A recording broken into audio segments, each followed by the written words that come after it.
Hey everybody, thank you for watching. This is my breakdown of the main event coming up this weekend, June 1st. We have Islam Makhachev versus Dustin Poirier for the lightweight championship. Dustin fought and won the interim championship against Max Holloway, had the opportunity to cement that championship against Khabib, and lost, but Poirier has been at the top of the game in the UFC since forever. He is a veteran, a fan favorite, but not a betting favorite by any means against Islam Makhachev. And as far as betting odds are concerned, it's no surprise Islam is a heavy favorite. Of course, I understand why Islam is such a heavy favorite, but some of you in my recent poll are saying people are delusional or stupid for picking Dustin Poirier.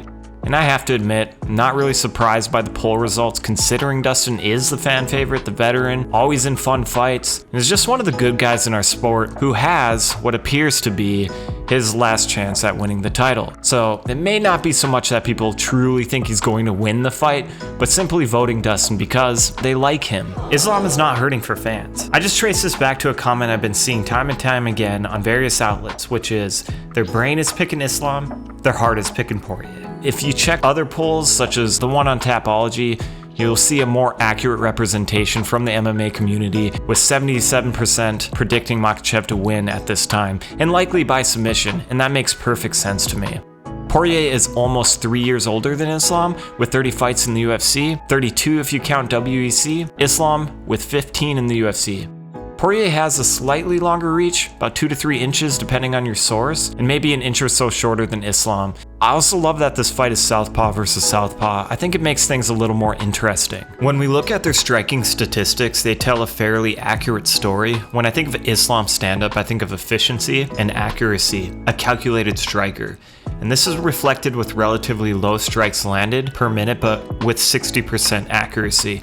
And if we explore this further, we can use Islam's first fight with Alexander Volkanovski as a great example. Over 5 rounds, Islam threw 135 strikes, with 95 of those landing. That is about 70% accuracy. And breaking that down further, 60% of significant strikes attempted landed. It shows that Islam is really in control of the fight and gets to where he wants to with little wasted effort on the feet while making an impact on his opponent. It's very impressive. Dustin is a high volume striker with decent power, certainly enough for Islam to be concerned about. With that, Dustin does absorb more strikes as well, and I like that about this fight. Dustin's high output and good mix of attacks may potentially create a bit of chaos, a chance to find some openings, especially up close. This may be a moment when Dustin is getting backed against the cage, or maybe on a clinch break.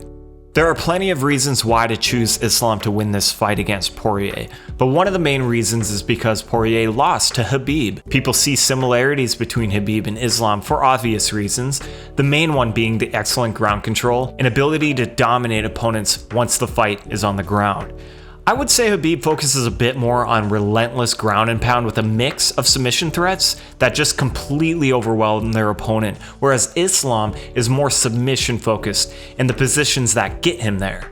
Of course, Islam also uses ground and pound, but this is a setup for a better position to find a submission. Khabib will maul his opponents.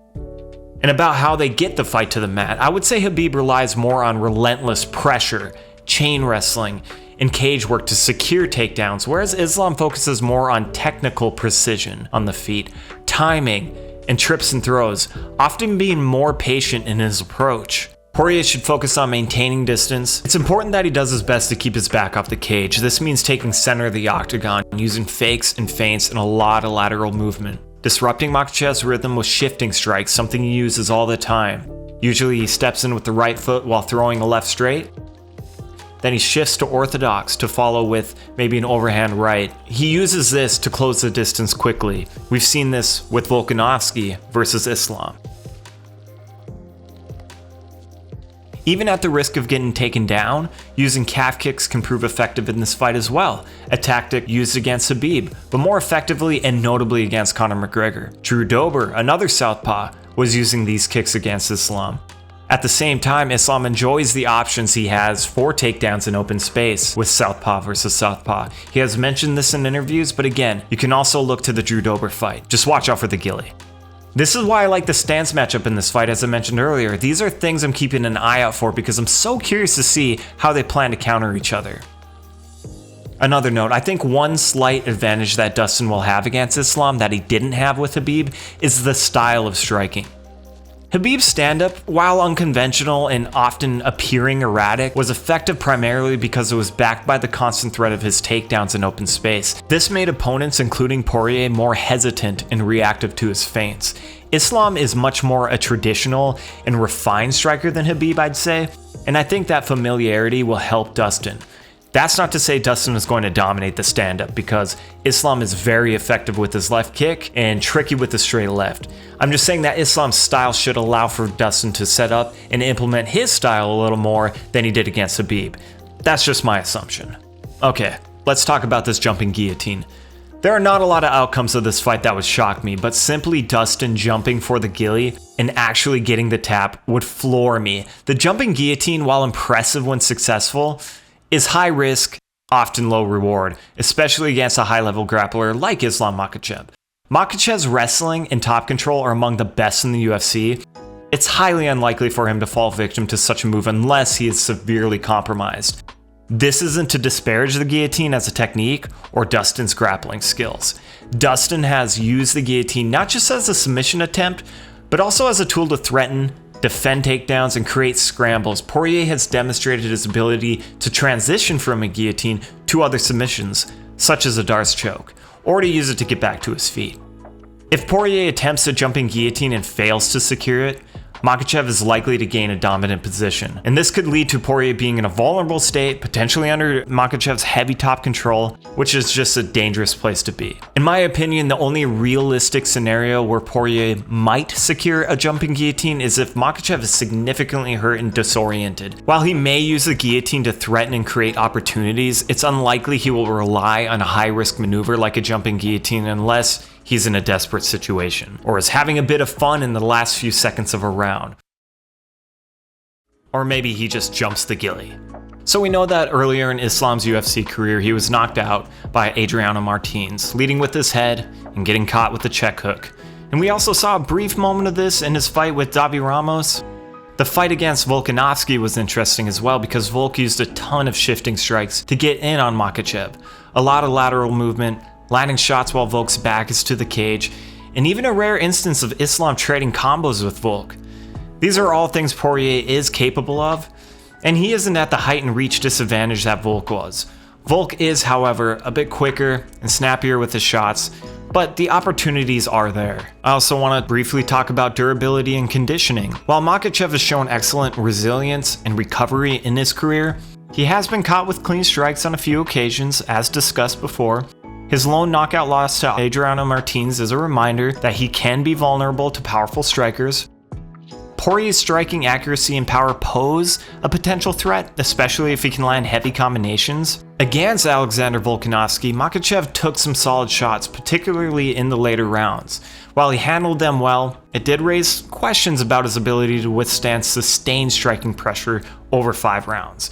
Volkanovski's relentless pressure seemed to wear on Makhachev, leading to a noticeable decline in his output and effectiveness. Now, it's not to a high degree, that's easily arguable, take it with a grain of salt, but it's there, as with any fighter. Poirier is known for his toughness and ability to absorb significant damage while continuing to fight effectively.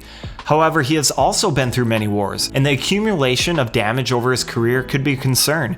Fighters like Justin Gaethje, Dan Hooker, they pushed him to his limits. Poirier has proven his cardio in several high-paced, grueling fights. He tends to maintain his performance well into later rounds, as seen in his battles with Hooker, Gaethje, and even his 5-round fight against Max Holloway. Lastly, I'd also just add some food for thought on Islam's weight cut. We all know that weight cutting is sometimes the most difficult part of fight camp and fight week for most fighters. Islam mentioned recently on the Weigh In podcast with Josh Thompson and Big John McCarthy that in the first fight with Volkanovski, he had trouble finishing him because he didn't recover well from the weight cut. I'm not suggesting that'll be a major factor in this fight, but I personally take more of an interest in how he looks during fight week and the rest of his career moving forward in the lightweight division. Again, it's just food for thought. I think I share in many people's thoughts on this fight in that no matter the chaos involved, if any at all, Islam will likely win this fight by submission, maybe by knockout. Given this stage of Poirier's career, how he has looked in his recent fights with the knockout loss and the submission losses to Oliveira and Khabib, it just hits a little closer to home against Islam. I think it is fair and safe to choose Islam Makhachev. I agree with most that Islam is going to continue to be a problem in this division, and probably welterweight as well. I'm a big fan of Makhachev and have loved his interviews as his English has gotten better over time. However, I don't think it's delusional to pick Dustin Poirier, especially if you're looking to have some fun and place a bet. Just keep in mind that the odds are in Islam's favor for a reason. Although I'm picking Islam via round 3 submission in the Verdict app, I want to have some fun, throw a little money down on Poirier via knockout. And for those brave souls picking Dustin by submission, best of luck, because remember, you miss 100% of the gillies you don't jump. So what are your thoughts on Islam Makhachev versus Dustin Poirier? Leave them in the comments. I appreciate you watching. Thank you for liking and subscribing. Enjoy the fights.